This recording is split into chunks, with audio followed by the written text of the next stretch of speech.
Dan Perikanan berhasil memberantas praktik penangkapan ikan ilegal atau illegal fishing yang merugikan negara hingga 3,1 triliun rupiah.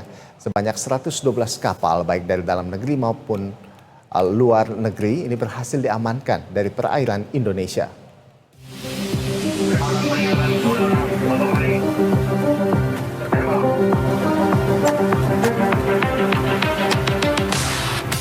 Pengawasan di perairan Indonesia dilakukan demi mencegah terjadinya pelanggaran, seperti kegiatan pencurian ikan atau illegal fishing oleh kapal asing maupun lokal, terus dilakukan Kementerian Kelautan dan Perikanan. Dari hasil pengawasan itu, Kementerian Kelautan dan Perikanan berhasil menangkap sebanyak 112 kapal penangkap ikan ilegal di Indonesia sepanjang bulan Januari hingga Juni 2024. 97 kapal diantaranya merupakan kapal berbendera Indonesia dan 15 lainnya merupakan kapal asing berbendera Filipina, Malaysia, Vietnam, dan Rusia. Dirjen Pengawasan Sumber Daya Kelautan dan Perikanan Pung Nugroho menyebut total kerugian akibat pencurian ikan bahkan mencapai 3,1 triliun rupiah.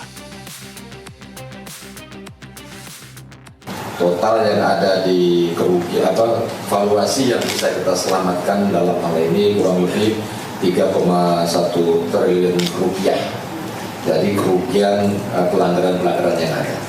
Setidaknya ada 5 peristiwa pengungkapan kasus penting sampai dengan semester 1 tahun 2024 ini.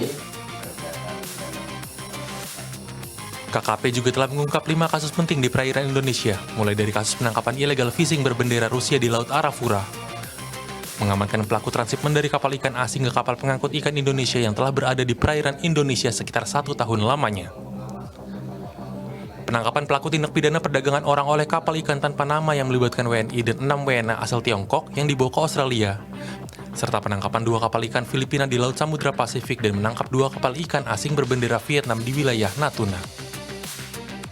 Selain operasi mandiri, KKP juga melakukan patroli laut bersama penegak hukum lainnya seperti Bakamla, Kepolisian RI, dan TNI Angkatan Laut.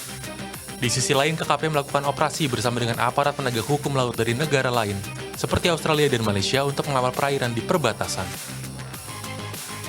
Hidayat Azril, BTV, Jakarta.